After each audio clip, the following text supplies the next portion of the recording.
λόγια ψεύτικα.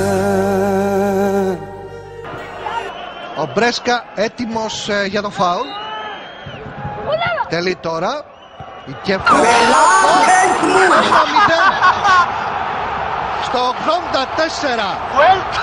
Με τον γκολ από τον Λεσάνο. Σκεφτείτε τους πανηγυρισμούς των παικτών του Ολυμπιακού Βόλου αλλά και στις κερκίδες του Πανθεσσαλικού. Για ένα γκολ 6 λεπτά πριν από το τέλος, το οποίο δίνει πάρα πολλές πιθανότητες στον Ολυμπιακό Βόλου να πετύχει τον στόχο του στο σημερινό παιχνίδι.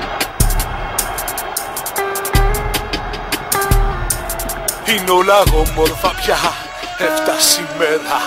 Είναι όλα όμορφα πια και μπορούν όσοι αγαπούν το λομπάπ στη φωτιά του να καίγονται. Είναι όλα όμορφα πια, έφτασε η μέρα. Είναι όλα όμορφα πια κι όσοι βρουν την ουσία απλά θα το ζουν, θα το χαίρονται. Κι αν δεν γουστάρεις ρε τραβά γάμι σου πιο πέρα. Φαίνεται πως κάποιοι δεν